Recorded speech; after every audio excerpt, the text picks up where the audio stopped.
রোজা উপলক্ষে যারা এক হালি লেবুর দাম 60 টাকা লাগাছে, আল্লাহ জান তাকে নিচের লেবু দুটো ধ্বংস করে দেয়। আমিন।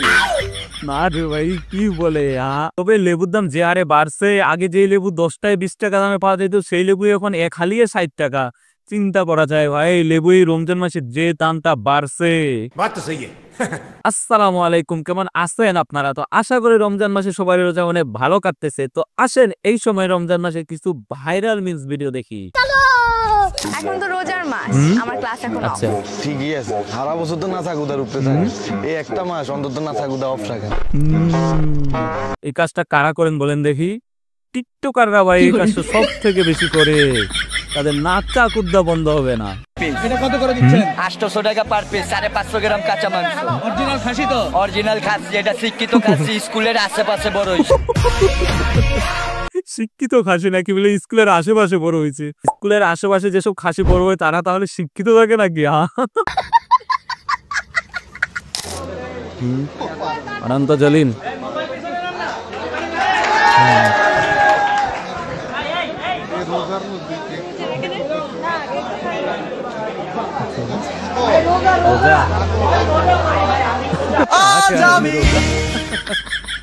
অনন্ত জলিন ভুলে গেছে। তবে এই জিনিসটা অনেকেরই হয় যে রোজা থাকা অবস্থায় খেয়ে ফেলা।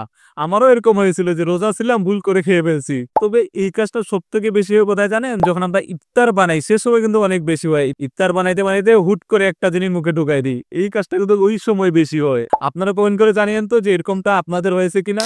আলাদা শহরে ওয়াইফাই আমরা প্ল্যান করলাম যে রমাদানকে আমরা সুন্দরভাবে বরণ করে নিব। আচ্ছা, ফাল্গুন বরণ তো সবাই করে, রমাদান বরণ কয়জন করেছেন বলেন? রমাদান বরণ আমরা প্ল্যান করেছিলাম যার যেই খাবার পছন্দ সে সেই খাবার নিয়ে আসবে। যেহেতু আমাদের অনেকদিন পর পর মিট আপ হয়, তো ভাবলাম একটা পার্টির অ্যারেঞ্জ করি, সামনে রমাদান।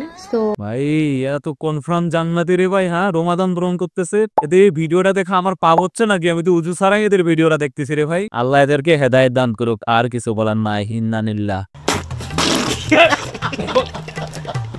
অন্য দেশে আসে রমজান পরকালের জন্য, আর আমাদের দেশে ব্যবসা করার জন্য। ব্যবসায়ীরা তো রমজানকে টার্গেট করে। এই বেগুনটা তো বাংলাদেশি উৎপাদন হয়েছে। আপনার কাছে কি মনে হয় 1 কেজি বেগুন 200 টাকা কি যৌক্তিক? এই যে পুরো ডাকাতি কাম। কেউ কেউ বলছে লেবুর চেয়ে এখন কমলা সস্তায় পাওয়া যায়। অন্য দেশে রমজান আসে ইবাদতের জন্য, কিন্তু বাংলাদেশে রমজান আসে ব্যবসায়ীদের জন্য। সত্যি ভাই, ব্যবসায়ীরা এই রমজান মাসকে 3 ভাগে ভাগ করে নিয়েছে। প্রথম 10 দিন নিত্য পণ্যের ব্যবসায়ীদের জন্য, দ্বিতীয় 10 দিন কাপড়ের ব্যবসায়ীদের জন্য, যারা সারা বছরের মুনাফা করে নিবে ঈদকে সামনে রেখে। শেষের 10 দিন পরিবহনের ব্যবসায়ীদের জন্য, অর্থাৎ যারা নারীর টানে বাড়ি ফিরতে চায় তাদের কাছে দ্বিগুণ মূল্যে বিক্রি করবে। এটা তো মনের কথা বলছে ভাই, বিশ্বাস করেন। আমি যেমন ভাই বাইরে থাকি, বাসায় যখন যাইতে চাই রে ভাই টিকিট পাওয়া যায় না ভাই। ঈদে আমি বাসায় যাইতে পারি না শুধু একটা কারণে, যে টিকিট পাই না। বিশেষ করে ভাই এই ট্রেনের টিকিট পাওয়া খুবই মুশকিল। কনফার্ম জান্নাতি গার্লফ্রেন্ডের সাথে নামাজ পড়তেছে ভাই, কনফার্ম জান্নাতি ভাই, কনফার্ম জান্নাতি। আর এই ভিডিওটা দেখে ভাই আমি অনেক পাপ করছি, কারণ উঁচু ছাড়াই আছি আমি ভাই। প্রথম যে কর্মসূচি সেটির হিসেবে আমরা জাতীয় নাগরিক কমিটি আবার শুরু করি। ঝামেলা আছে মনে হয় শুরু থেকে।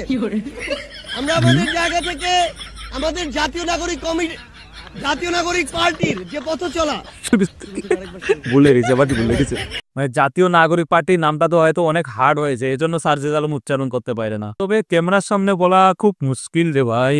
আপনার সামনে যদি ক্যামেরা থাকে তাহলে বুঝবেন সবকিছু এলোমেলো হয়ে যাবে। আমাদেরকে বাদ দিয়ে, বিপ্লবীদেরকে বাদ দিয়ে দেশ সংস্কার করবেন, আল্লাহর গজব পড়বে আপনাদের উপরে। আচ্ছা, আপনারা কোনোদিনও দেশ সংস্কার করতে পারবেন না। Hey, I've seen this one. This is a classic. আল্লাহর গজব পড়বে আপনারা যা শুরু করে দিয়েছেন। ওরে ভাই সেম টু সেম, আল্লাহর গজব পড়বে আপনারা যে শুরু করছেন। কিছুদিন পর শেখ হাসিনাও বলবে যে আল্লাহর গজব পড়বে যে আপনারা আওয়ামী লীগকে বাদ দিয়ে যদি ইলেকশন করেন। আলামিন ভাইকে এই পুকুরে গোসল করা হলো। পুকুরে? ও এটা নদী, কিন্তু নদীর অবস্থা এরকম কে? দেখো আরে আওয়াজ অবধি সে ভুলে গেছে এটা কি নদী না পুকুর। আচ্ছা এই সেই আলামিন। 10 লাখ মানুষ আপনার ছেলেকে দেখে। তার বাবা লজ্জিত। এই ভিডিওটা কিছুদিন ধরে আমার সামনে আসতেছিল, দেখছেন? তার বাবা খাইতেও যাচ্ছে না। বাবা হিসেবে লজ্জিত তিনি। কি বলবে তার বাবা, এখানে বলার কিছু নেই। তার বাবা তার সন্তানকে নিয়ে কত লজ্জিত এই ভিডিওটা দেখেই বোঝা যায়। মানে তার বিয়ের কোনো সিন নাই যে বাদ পড়ছে, সব ভিডিও ফেসবুকে আপলোড। এমনকি বাসর রাতেও সে ভিডিও আসছে কতগুলো। এই আলামিনরে আর কি বলবো, রোজা রমজান মাস থাক, বাদ দে এসব। সিরাত আল মুস্তাকিম, আমরা সরাসরি তার সাথে যুক্ত হচ্ছে। সিরাত, আপনি শুনতে পাচ্ছেন? মনে হয় চ্যাটিং করতেছে। চ্যাটিং এ ব্যস্ত ছেলে। সিরাত এবার সামনে দেখ। আমি তো চিন্তা করতেছি এই নিউজের পরে সিরাতের চাকরি আছে কিনা। খতম, bye bye, tata, good bye, Gaya. তো যাই হোক, ভিডিওটা কেমন লাগলো অবশ্যই কমেন্ট করে জানাইয়েন। ভালো লাগে লাইক করিয়েন, চ্যানেলটা সাবস্ক্রাইব করিয়েন। দেখা হবে নেক্সট ভিডিওতে।